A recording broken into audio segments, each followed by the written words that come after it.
Все, что происходило на этой неделе, крутилось вокруг одного слова – оружие. Его применяли, им грозили, к нему приравнивали. Абсолютно все, даже молчание.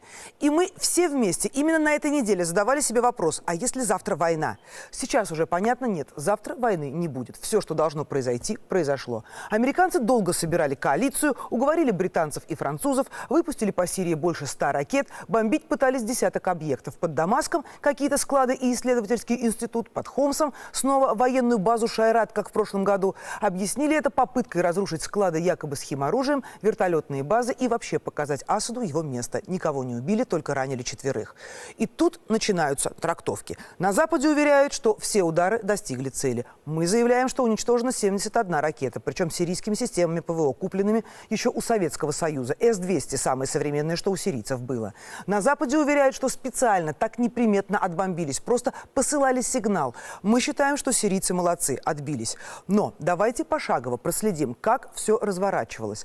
В самом нагнетании этой ситуации может быть масса ответов. Зачем нужно было бомбить суверенную страну без санкций ООН? Почему ООН эту бомбардировку не осудила, а лишь напомнила: надо соблюдать законы? Что значили эти сигналы? Ведь все происходило как будто в дурном сне. Трамп заявляет: Асад перешел красную линию, он должен быть наказан. Мы отвечаем: если вы будете бомбить и заденете наших граждан, вы перейдете красную линию. Сообщение за сообщением. В понедельник Трамп обещает нанести удар по Сирии в любой момент в ближайшие 48 часов. В среду в воздух поднимается борт судного дня, американский командный пункт на случай ядерной войны.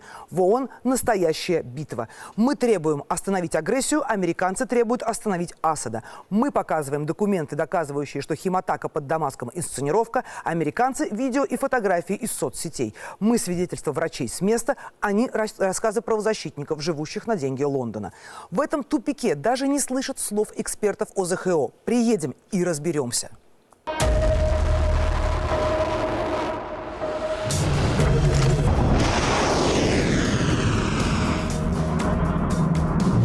Никто не хочет слышать доводов Дамаска о том, что хорошо, если Запад не верит в то, что Асад полностью уничтожил все запасы своего химоружия, то эксперты ОЗХО приедут, проверят и подтвердят. Но даже с военной точки зрения этот удар был слишком рискованным и слишком бессмысленным, потому что российские переговорщики договорились с бойцами Джейш аль-Ислама о полном выходе из разрушенного города Дума. То есть воевать там было просто не с кем.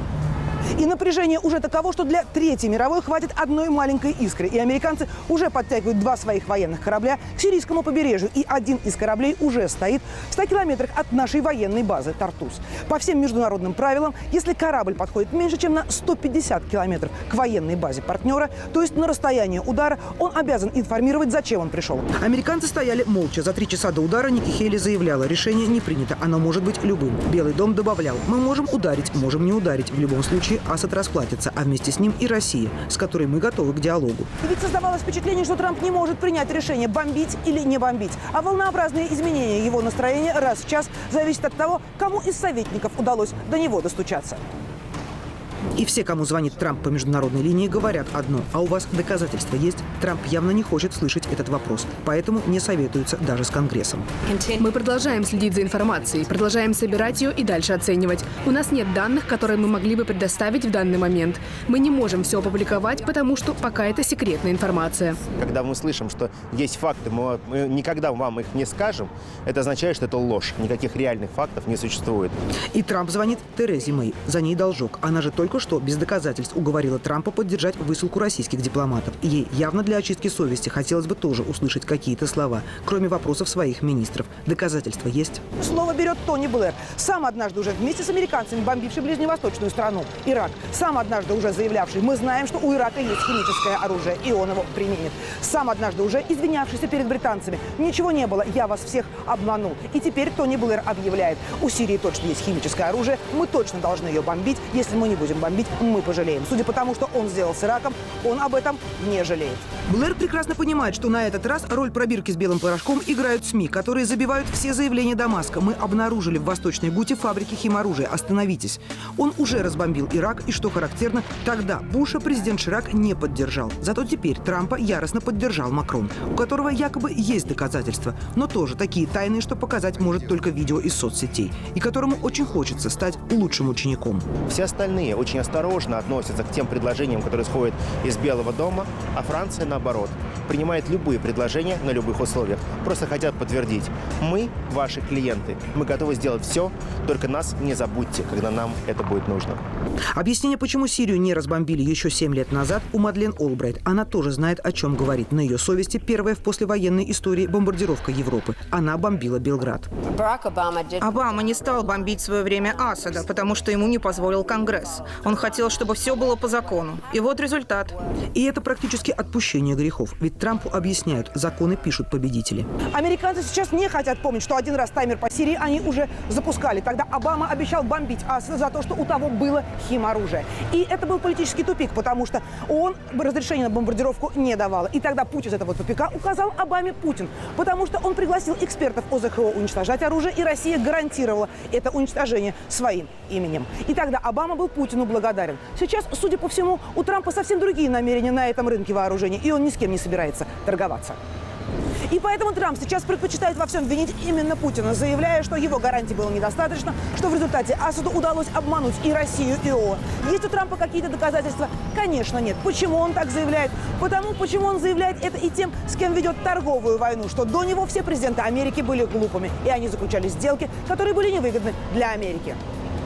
И вдруг все происходящее превращается в вендетту между Россией и Америкой в ближневосточных интерьерах. Глубокой ночью в 4 часа по вашингтонскому времени Трамп встает и пишет в Твиттере: «Россия, готовься». Слышали те, кто советовал ему наносить удары, о том, что эксперты ОЗХО отправляются в город Дума на место событий? Слышали. Слышали они о том, что российские военспецы уже там побывали и ничего не нашли? Конечно, слышали. Слышали они заявления сирийских врачей о том, что в больницы не поступали пострадавшие от химатак? Конечно, слышали. Изменило это что-нибудь? Конечно, нет. Весь мир Трамп превратил в какое-то реалити-шоу, потому что его ночные бдения в 140 символов, помещающихся в сообщения Твиттера, это уже опасно. И все понимают, у него нет решения по Сирии, у него есть настроение. Уже Карибский кризис кажется детским лепетом. Настолько, что уже Пентагон предупреждает Трампа, обещающего новые, хорошие, умные ракеты, которые полетят с американских кораблей в Средиземном море на Сирию, что не хотелось бы задеть русских военных, потому что это уже будет означать прямой огневой конфликт. И Трамп пишет после этого следующий твит: «Мы нуждаемся в сотрудничестве, весь мир нуждается в сотрудничестве, Россия нуждается в нашей экономической поддержке». И все замирают, ожидая, чем закончится этот поток твитов Трампа. Идеально выполненный удар вчера вечером. Спасибо Франции и Великобритании за их мудрость и военную мощь. Идеальный результат. Миссия выполнена.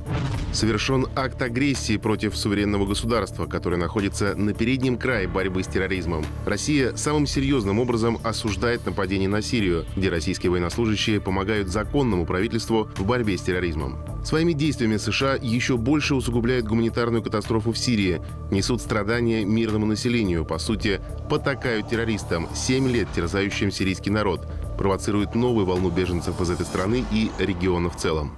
И если атака под Дамаском еще не доказана, то атаку на Сирию видел весь мир. И в Сирии демонстрации на площадях «Мы победим, мы не сдадимся». Во Франции и в Америке марши против войны. В Британии плакаты с карикатурами на Терезу Мэй, совсем в непарламентских образах. Мы же помним, что 15 лет назад не было в Ираке никакого химоружия, и поэтому сейчас мало кто верит в заявления американцев. Ведь сегодня точно так же Западу все равно, есть ли оружие у Асада. Запад просто решил увеличить свое влияние в регионе. Это его единственная цель. Какая страна хочет быть связанной с массовым убийством невинных мужчин, женщин и детей? Страны мира можно судить по друзьям, которых они поддерживают. И это он заявляет сразу после того, как самолет с наследным саудовским принцем улетает домой. Принц провел в Америке 3 недели. Длиннее был лишь визит Хрущева, который в 59-м сидел в Америке 13 дней, пока чинили трещину в фюзеляже правительственного Ту-114. Тот самый принц, который купил достаточно оружия, чтобы Трамп забыл, что Саудовская Аравия больше 2 лет бомбит Йемен и уже довела его до гуманитарной катастрофы. И Трамп не хочет вспоминать, что его опередили, вероятно, израильтяне, воспользовавшись ливанским небом, отбомбившись по сирийской базе Тифор, где обосновались иранцы. Потому что Ливан – та самая точка доступа для лучшего друга Америки – Израиля. Того самого Израиля, от которого в ООН требуют ответа за 700 пострадавших в секторе Газа за 1 неделю. Сирийская военная база Тифор, 8 ракет. Кем выпущены, неизвестно. Москва и Дамаск подозревают, что это были израильские ВВС. В результате погибли и сирийские, и иранские военные. Трамп даже не слышит тех, кто требует запретить кассетные бомбы, которые Америка бросила производить лишь в прошлом году, но все еще готова применить. И наша позиция: мы помним, что Америка не ликвидировала свои самые большие в мире запасы химоружия. И мы помним, как весь мир собирал деньги, чтобы уничтожать оружие Асада, которое создавали британские химики, уже после того, как на Асада наложили санкции. Сейчас военные химики говорят о специфическом понятии – моральный порог применения химоружия. Да, на Совбезе американцы апеллировали к опыту Первой мировой. Но посмотрите, кто чаще всех применял или готов был применить химоружие? Британия. Поэтому она так легко каждый раз верит, что готовы и другие.